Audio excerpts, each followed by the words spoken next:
Amen. Gloire à Dieu. Bonsoir à chacun. On va ouvrir sans tarder la parole de Dieu dans le livre de Jonas, au chapitre 1er. Est-ce que tu es venu ce soir en t'attendant à ce qu'il se passe quelque chose? Amen. Certains, oui. Nous croyons et je crois que quelque chose va se passer ce soir pour quelqu'un. Amen.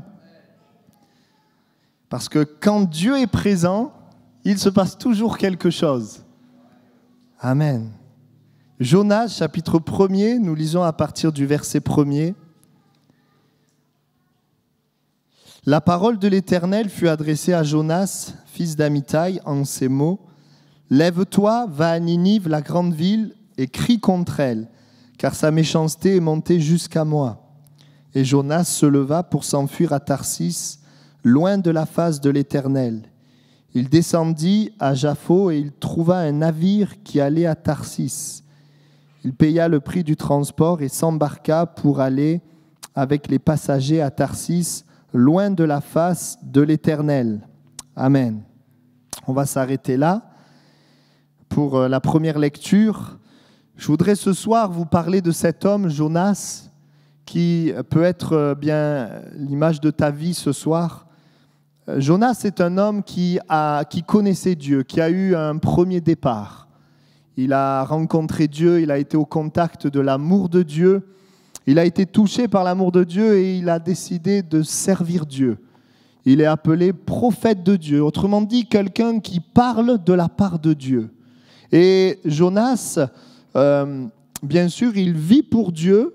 Et même la parole nous montre que Jonas entendait la voix de Dieu. C'est pas extraordinaire cela, entendre la voix de Dieu. Et Jonas, eh bien, un prophète, c'est aussi quelqu'un qui fait connaître Dieu aux autres. Jonas, c'est un homme qui, à un moment donné dans sa vie, a rencontré Dieu. Et l'a servi, l'a aimé. Et ça peut être l'image de ta vie ce soir. Peut-être que tu as fait une rencontre avec Dieu. Tu as connu Dieu, tu as connu l'amour de Dieu, tu as entendu Dieu parler à ton cœur. Quelque chose s'est passé et peut-être même que Dieu s'est servi de toi pour bénir des personnes autour. Et à un moment donné de sa vie, il y a quelque chose qui va l'arrêter. Il y a quelque chose qui va mettre comme une pause, un arrêt à cette direction, cette bonne direction que Jonas avait prise. La parole dit que c'est au moment où Dieu va lui dire quelque chose. Dieu va lui dire, Jonas, lève-toi, va à Ninive, crie contre elle, car sa méchanceté est montée jusqu'à moi. Dieu va donner une parole à Jonas, et derrière cette parole, il y avait un plan extraordinaire de Dieu. Il y avait un plan extraordinaire parce que quand nous on lit la Bible, donc on a tout ce qui se passe. Mais lui, au moment où Dieu lui parle, il ne sait pas ce qui va se passer. Il ne sait pas comment ça va se passer. Mais quand on lit la Bible, nous, on sait ce qui s'est passé. Pourquoi Dieu avait dit cela à Jonas? Dieu lui avait dit d'aller à Ninive, de crier, de parler de sa part, dans le but que Ninive puisse se repentir. Et quand nous avons ce texte, nous voyons le plan extraordinaire de Dieu. Dieu avait prévu d'utiliser Jonas pour parler à cette ville sanguinaire, méchante, afin que toute cette ville soit sauvée. Et nous connaissons ce texte, le cœur de ses habitants était prêt à se tourner vers Dieu. Donc Dieu avait prévu un plan extraordinaire, il voulait utiliser Jonas pour qu'un grand nombre de personnes soient sauvées. Et on dit que dans la parole de Dieu, c'est une des œuvres de Dieu les plus grandes. Il y avait beaucoup d'êtres humains. La Bible parle, je crois, de 100 000 ou 120 000 personnes qui ne pouvaient pas distinguer leur droite de leur gauche, donc des enfants. On voit qu'il y avait beaucoup de monde. Et Dieu avait prévu cela. Mais vous remarquerez, Dieu ne lui a pas dit tout ce qui allait se passer. Dieu lui a dit simplement, « Jonas, lève-toi, va à Ninive et crie contre elle, car sa méchanceté est montée jusqu'à moi. » Dieu avait un plan extraordinaire. Il avait un plan merveilleux, mais ce plan était invisible. Jonas ne le voyait pas. Et Jonas ne va pas aller dans ce sens. Il y a quelque chose qui va se passer, il va s'arrêter là. Au moment où Dieu l'amène à aller plus loin, eh bien, il s'arrête. Et certainement qu'à ce moment-là, Jonas ne comprend pas Dieu. Quand Dieu lui dit « Va, Ninive, crie contre elle », il y a quelque chose qui l'arrête. Il y a quelque chose dans son cœur qui se passe. Et on sait par l'histoire que Ninive, c'était un peuple sanguinaire.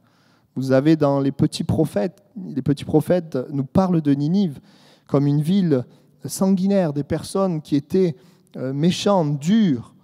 Et on ne sait pas ce qui a arrêté Jonas, mais certainement quelque chose s'est passé. Peut-être la peur. Peut-être peur qu'on le tue. Peut-être la colère. Peut-être qu'il avait dans son cœur la colère contre Ninive et il ne voulait pas y aller. Peut-être le doute.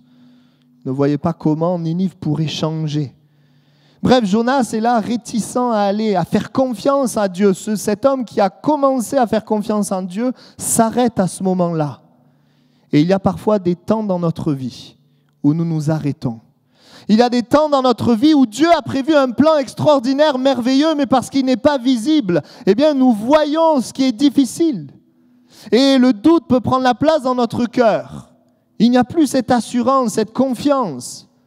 Le doute peut prendre la place et nous amener à faire marche arrière. Et peut-être que c'est ce qui s'est passé pour toi ce soir. Peut-être que tu as connu Dieu, tu as goûté à Dieu, mais il y a quelque chose qui t'a amené à faire marche arrière.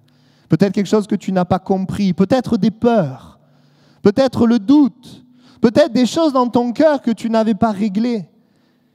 Et tu t'es arrêté là. Jonas s'est arrêté là. Il s'est arrêté. Vous savez, suivre Dieu, c'est par la foi. Nous ne le voyons pas, mais le grand Dieu nous promet d'être avec nous et nous promet d'avoir ce qu'il y a de meilleur pour nous. Ce plan était invisible et Jonas n'avait que la partie visible. Et ça me faisait penser à cet exemple d'un père qui dirait à son fils « Mon fils, j'ai un projet pour toi. Je voudrais que tu sois médecin. Tu vas soigner les gens.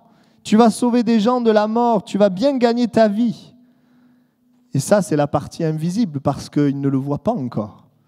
Mais la partie visible, c'est qu'il faut travailler les cours de médecine. La partie visible, c'est qu'il faut travailler au lieu d'aller s'amuser.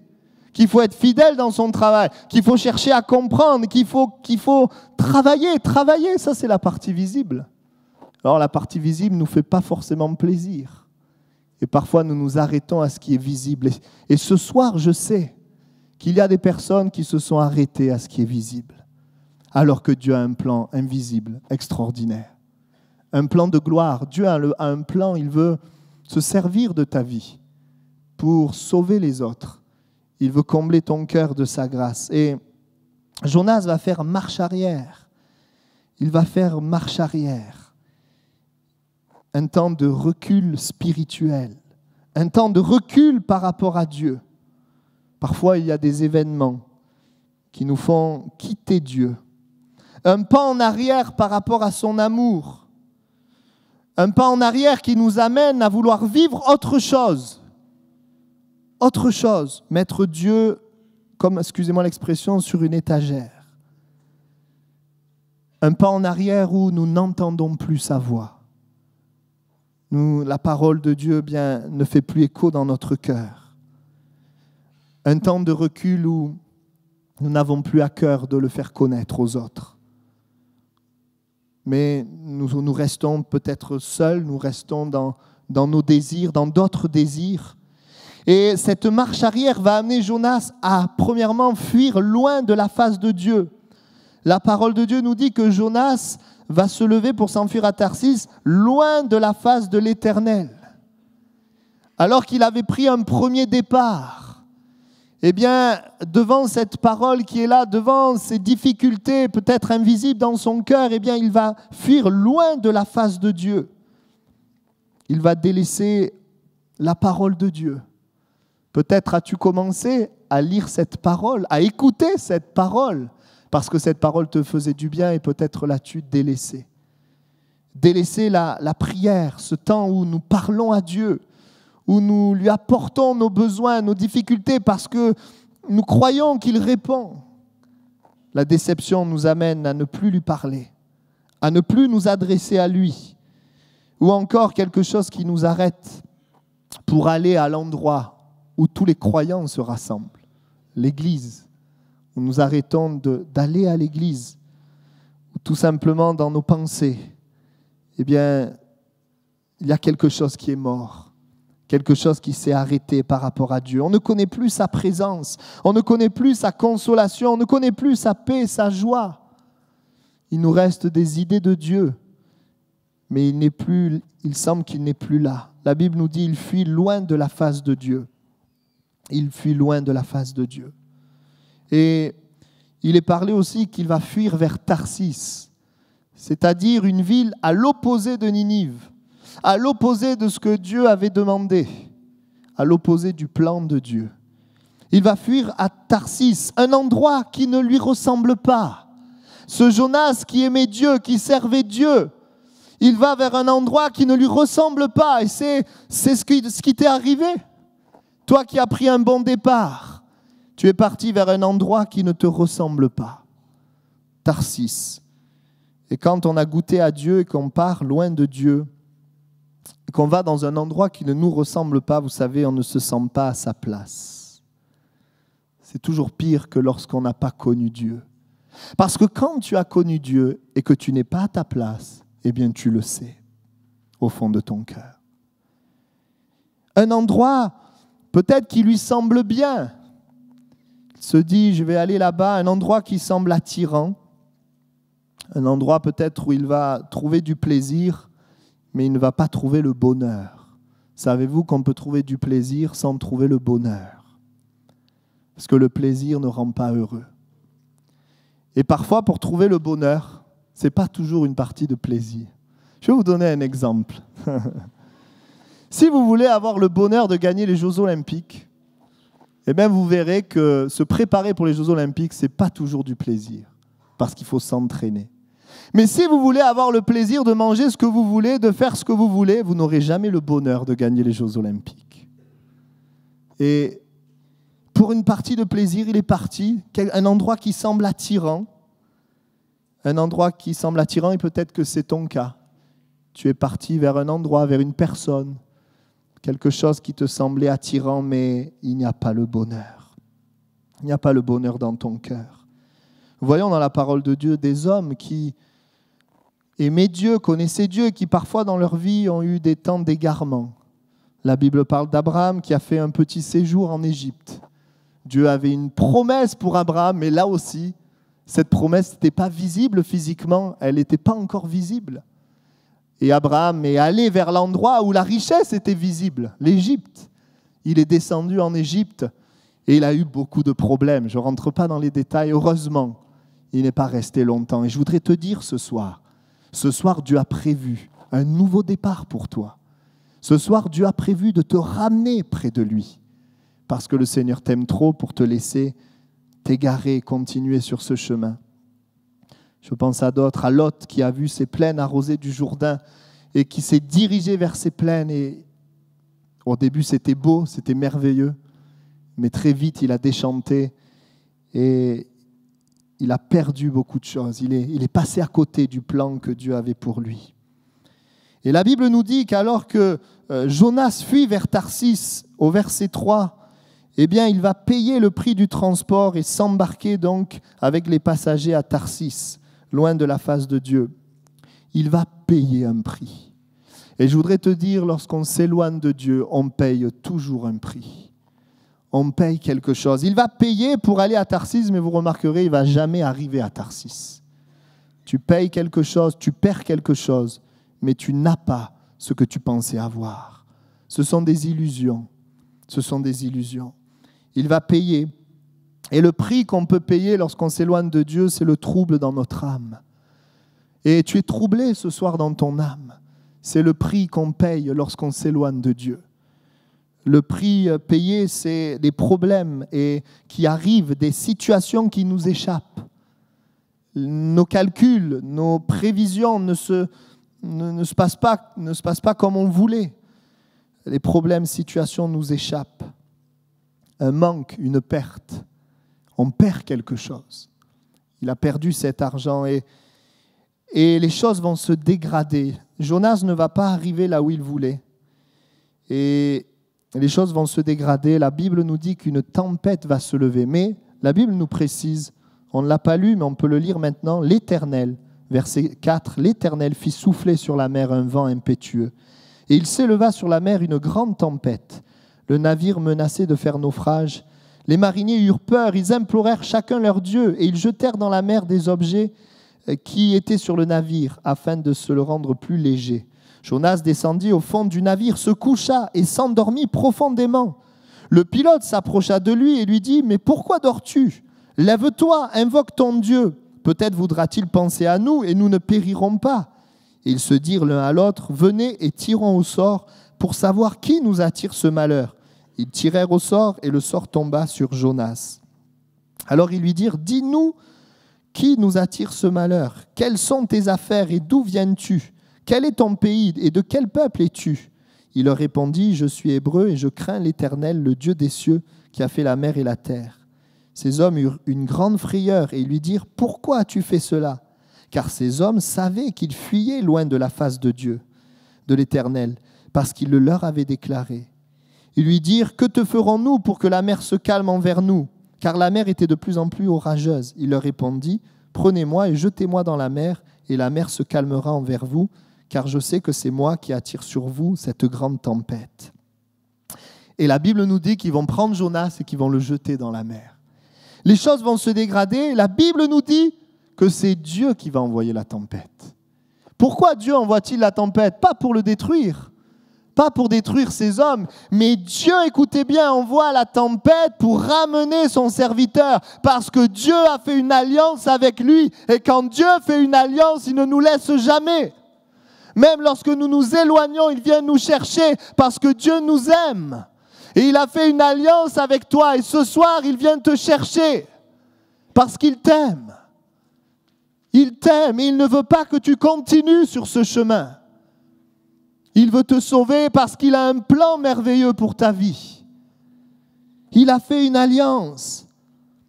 Et lui, qu'est-ce qu'il fait ? Ça, ce sont les réactions humaines. Il va se cacher. On se cache. Et il va s'endormir profondément, on se laisse aller. Et la Bible nous dit aussi, il va se confier dans les païens. Il va se confier dans ceux qui ne connaissent pas Dieu. Parce que le texte nous dit que Jonas leur avait raconté qu'il fuyait loin de la face de Dieu. Et c'est ce que tu as fait. Peut-être que tu t'es caché. Peut-être que tu t'es laissé aller. Et tu t'es peut-être confié à des gens qui ne connaissent pas Dieu. Mais Dieu s'approche de toi. Il vient. C'est une tempête qui est salutaire pour le ramener.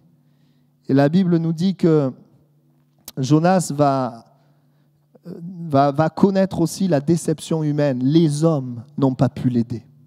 Les hommes n'ont pas pu l'aider. Je voudrais te dire, les hommes ne peuvent pas t'aider. Tu le sais, les hommes n'ont pas pu t'aider. Au contraire, les hommes l'ont lancé dans la mer. Ils l'ont envoyé dans la mer. Et il se retrouve en train de se noyer, comme tu es en train de te noyer ce soir. Il est en train de se noyer. Mais si Dieu a envoyé la tempête, ce n'était pas pour que Jonas se noie. C'était bien pour le sauver. Et ce soir, peut-être que tu te dis, je suis en train de me noyer.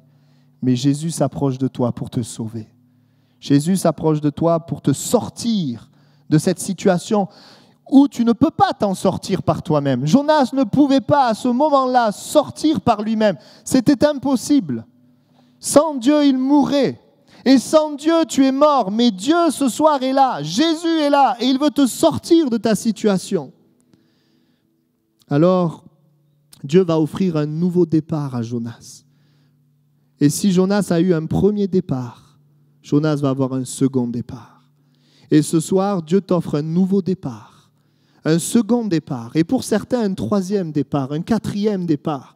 Pour d'autres, peut-être un cinquième départ. En tout cas, il te donne un nouveau départ. Parce qu'il t'aime, il t'a choisi, il a fait alliance avec toi. Et même si toi, tu as rompu son alliance est toujours là. Et il t'appelle. Qu'est-ce qu'il fait pour ce nouveau départ ? La première chose que Dieu fait pour nous amener dans ce nouveau départ, c'est qu'il nous arrête dans notre folie. Il nous stoppe dans notre folie. C'est ce qu'il a fait avec Jonas. Il a arrêté par cette tempête.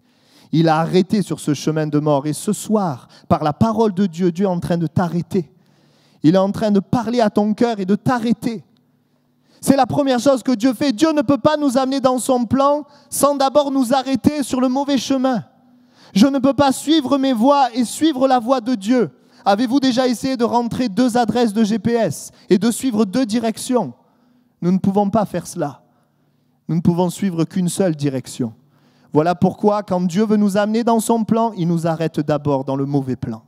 Il l'arrête, il le stoppe, il résiste. Cela me faisait penser à une autre histoire de la parole de Dieu. L'histoire d'un homme, lui aussi, qui est en train de partir dans un mauvais sens, la Bible dit, à dos d'une ânesse. Il part et la Bible nous dit clairement qu'il va dans le sens où Dieu ne voulait pas. Et Dieu va l'arrêter en mettant un ange, l'ange de l'Éternel, sur le chemin. Mais la Bible dit, c'est assez étrange, mais l'ânesse voyait l'ange, mais lui ne le voyait pas. Et à ce moment-là, l'ânesse, alors au départ, elle va passer, elle va essayer de passer, elle va s'arrêter, lui il va frapper l'ânesse. Et puis finalement, il va comprendre en fait que Dieu va ouvrir ses yeux et il va comprendre que Dieu est en train de l'arrêter parce qu'il est sur un mauvais chemin, pour le ramener sur le bon chemin. Et donc, la première chose, c'est qu'il nous arrête, et la deuxième chose, c'est qu'il ouvre nos yeux. Il ouvre tes yeux ce soir. Il ouvre tes yeux, il te montre que la situation que tu es en train de vivre n'est pas un hasard, c'est spirituel ce que tu es en train de vivre. Tu es en train de te perdre spirituellement, il n'y a pas de hasard. Dieu ouvre tes yeux et est en train de t'éclairer sur ce qui se passe spirituellement. Tu es en train de mourir. Tu es en train de réaliser qu'en réalité, tu t'éloignes de Dieu. Il ouvre nos yeux sur la réalité spirituelle. Ce combat qu'il y a entre le bien et le mal, entre Dieu et Satan. Ta vie, c'est un enjeu entre le bien et le mal. Il ouvre nos yeux. Non, les problèmes que tu as eus ne sont pas liés à un hasard. Il y a un combat spirituel entre Dieu et le diable pour ton âme. Et ce soir, Dieu ouvre tes yeux par son esprit. Il ouvre tes yeux afin que tu comprennes que ce qui se passe dans ta vie, c'est l'enjeu d'un combat spirituel. Et que ce soir, tu peux choisir de prendre un nouveau départ. Il ouvre les yeux. Il ouvre nos yeux. Et puis, troisièmement, je reviens à l'histoire de Jonas. Eh bien, Dieu, une fois qu'il a arrêté, il va envoyer le poisson. La parole de Dieu nous dit qu'un poisson va venir et va avaler Jonas. Il ne l'a pas croqué, rassurez-vous. Il l'a avalé entier, vivant. Le poisson va l'avaler. Et si on peut penser que c'est la fin, en réalité, c'est le moyen de salut que Dieu avait prévu. L'histoire du poisson, c'est l'image de ce que Jésus-Christ a accompli à la croix du Calvaire. Ça a un semblant de mort, mais c'est pour le salut. Jésus est mort à la croix et il est ressuscité afin de te donner la vie. Et vois-tu, l'espoir de ta vie ce soir, l'espoir du nouveau départ est lié à ce que Jésus-Christ a accompli à la croix du Calvaire. Le seul espoir de Jonas, c'était ce poisson. Il n'y avait aucun espoir en dehors de ce poisson. Le seul espoir pour l'homme, eh bien, c'est Jésus-Christ. Parce que Jésus est celui qui a porté ton péché à la croix du Calvaire et qui en a triomphé. Il est le seul qui peut te donner un nouveau départ. Parce qu'il a à la croix, il a pardonné tes péchés. Il a fait de toi une nouvelle création. Il est mort et il est ressuscité. Il est vivant. Il est au milieu de nous et il veut te donner un nouveau départ. Amen. Le poisson. La Bible nous le dit, le péché de l'homme, c'est l'obstacle qui nous empêche d'avoir la faveur de Dieu. Alors Jésus a pris le péché afin que Dieu puisse conserver sa faveur envers nous. Il a porté notre péché. Il a payé le prix du péché. La Bible dit que le salaire du péché, c'est la mort. Le péché, c'est grave. Le péché provoque la colère de Dieu. Mais Jésus-Christ a accepté de prendre cette colère pour que la colère ne tombe pas sur toi et que tu aies un nouveau départ. Autrement dit, Jésus-Christ a accepté d'arrêter sa course pour que toi, tu aies un nouveau départ. C'est l'amour de Dieu. C'est étonnant. C'est vrai, l'histoire du poisson, il faut le croire quand même. Hein. Bien, la croix, c'est de la même manière pour l'intelligence. C'est difficile de comprendre. C'est une question de foi. La croix et la résurrection, c'est la preuve de l'amour de Dieu pour toi. Accepter, Dieu qui se fait homme, accepter de mourir pour le salut des hommes. Et donc, ce poisson est envoyé. Jésus-Christ meurt à la croix et Jésus-Christ ressuscite. Jésus en parlera. Il parlera de Jonas, de ces 3 jours dans le ventre du poisson, qui parle des 3 jours de résurrection de Jésus. Et là, dans ce ventre, écoutez bien, dans ce ventre du poisson, à ce moment-là, il va y avoir la possibilité pour lui d'un nouveau départ. Mais j'aimerais vous dire ce soir, et c'est le 3e point du message, le nouveau départ de Jonas, ça allait être un nouveau départ, mais mieux équipé que le premier départ. Et c'est important. Il allait être mieux équipé. Avant de voir cela, d'abord, nous voyons que du côté de Dieu, eh bien, Dieu, dans son amour et dans sa grâce, malgré l'errance de Jonas, malgré l'erreur de Jonas, malgré sa résistance, malgré ce faux pas, eh bien, Dieu avait toujours le même plan pour lui. Et je voudrais te dire ce soir que Dieu a toujours ce plan pour toi. Il veut toujours se servir de toi. Il veut toujours amener la vie dans ton cœur. Parfois, c'est vrai, on peut errer et puis plus le temps passe et plus il est difficile de rentrer dans le plan de Dieu. Voilà pourquoi il ne faut pas tarder. Parfois, on se dit, mais c'est trop tard, c'est fini. Mais Dieu ce soir est là pour te dire, c'est possible de prendre un nouveau départ. J'ai toujours ce plan pour toi. Acceptes-tu ce soir de me faire confiance, de placer ta confiance dans ma parole? Un départ mieux équipé. Pourquoi? Parce que l'échec du premier départ est une occasion de changer notre attitude. Et je voudrais te dire ce soir, tu peux prendre un nouveau départ où tu vas réussir parce que tu vas changer d'attitude. Changer d'attitude de cœur. La Bible nous montre Dieu est bon, Dieu est amour, Dieu a des plans. Mais le problème, c'est l'attitude de l'homme. L'attitude, l'incrédulité. Cette attitude. Et dans le texte, que ce soit Balaam ou que ce soit, donc Balaam c'est l'homme qui était sur l'ânesse, ou que ce soit Jonas, eh bien nous voyons qu'il va y avoir un changement d'attitude. Balaam va dire à l'ange de l'Éternel, j'ai péché, car je ne savais pas que tu étais devant moi sur le chemin. Balaam va reconnaître son erreur, son péché. Il va reconnaître son égarement. Jonas, quant à lui, nous ne l'avons pas lu, dans le ventre du poisson, eh bien, il va crier à Dieu, il va prier Dieu, il va enfin se tourner vers Dieu. Et il va dire, dans ma détresse, j'ai invoqué l'Éternel et il m'a exaucé. Du sein du séjour des morts, j'ai crié et tu as entendu ma voix. Et nous voyons la nouvelle attitude au chapitre 10. Jonas va dire, pour moi, je t'offrirai des sacrifices avec un cri d'action de grâce. J'accomplirai les vœux que j'ai faits. Le salut vient de l'Éternel. Le changement d'attitude permet un nouveau départ qui va réussir. Et ce soir, tu peux prendre un nouveau départ avec une attitude différente. Nos erreurs et nos échecs nous apprennent. Nos erreurs et nos échecs nous apprennent. Et nous voyons que nos illusions, nos rêves, nos désirs, en réalité, n'ont abouti qu'à la mort. Donc nous n'avons pas envie, nous ne sommes pas stupides de recommencer à prendre les mêmes voies. Mais Dieu nous dit ce soir, accepte de prendre la voie de la confiance en ma parole. Accepte de prendre cette voie de la confiance en moi. Le changement d'attitude va permettre un meilleur départ, un deuxième départ meilleur. Je ne sais pas si ça vous est arrivé, par exemple, si vous tirez, je ne sais pas, dans un sport, par exemple au basket, d'une certaine manière, et puis vous tirez d'une certaine manière. Vous savez, des fois au basket, il y en a, ils aiment bien faire des figures pour tirer. Par exemple, essayer de marquer comme ça. Ben, vous pouvez essayer longtemps. Hein. Vous pouvez essayer comme ça, et si vous essayez comme ça, ben, vous allez rater, parce que c'est difficile comme ça. Mais si vous changez de position, faisant une position plus facile, comme ça, vous allez voir que vous allez réussir. Il faut changer d'attitude. Il y a des choses dans nos vies, il faut changer.